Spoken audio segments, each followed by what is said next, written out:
Impeached South Korean President Yoon Yeol, in a message to conservative supporters rallying outside his Seoul residence, vowed to fight to the end against anti-state forces.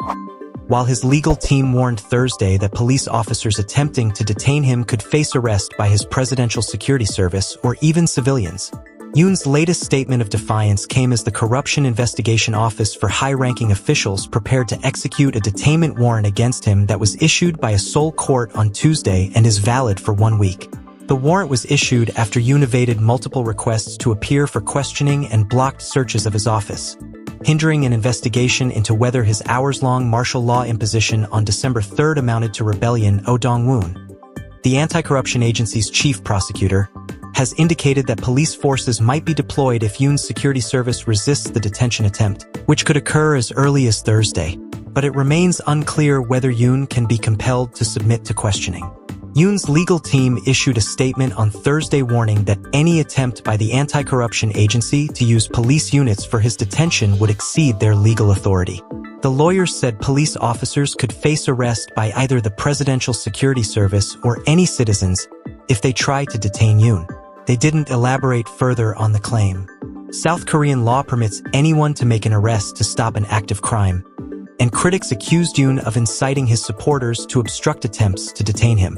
In a message to supporters gathered outside his residence Wednesday evening, Yoon said he would continue to fight against anti-state forces violating our sovereignty and putting the nation in danger. He applauded his supporters for their efforts to protect liberal democracy and constitutional order, and said he was watching their protests on live YouTube broadcasts, according to a photo of the message shared by Yoon's lawyers. Yoon Kap-kun, the president's lawyer, filed a challenge with the Seoul Western District Court on Thursday to block both the detention warrant for Yoon Yeol and a related search warrant for his residence. The lawyer argued that both warrants violate criminal laws and the Constitution. The liberal opposition Democratic Party, which drove the legislative vote that impeached Yoon Yeol on December 14 over his imposition of martial law, accused the president of trying to mobilize his supporters to block his detention and called for law enforcement authorities to execute the warrant immediately.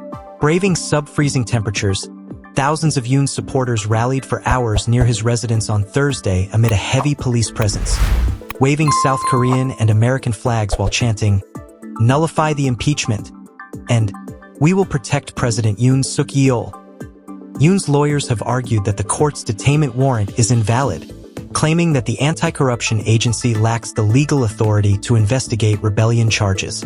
They also accuse the court of bypassing a law that says locations potentially linked to military secrets cannot be seized or searched without the consent of the person in charge.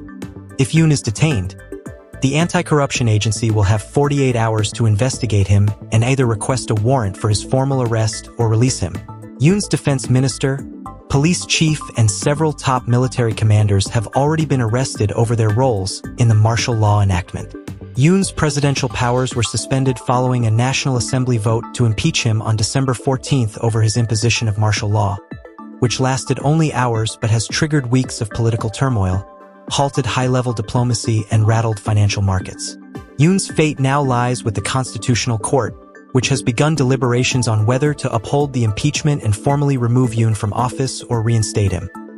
The National Assembly voted last week to also impeach Prime Minister Han Duck-soo, who became acting president after Yoon's powers were suspended, over his reluctance to fill 3 Constitutional Court vacancies ahead of the court's review of Yoon's case. Facing growing pressure, the new acting president, Deputy Prime Minister Choi Sang-mok, appointed 2 new justices on Tuesday, which possibly increased the chances of the court upholding Yoon's impeachment. Cho Han-chong, one of the newly appointed justices, said Thursday that he began his job with a heavy heart. Jong Gai-seon, the other new justice, expressed hope that the remaining vacancy would be filled.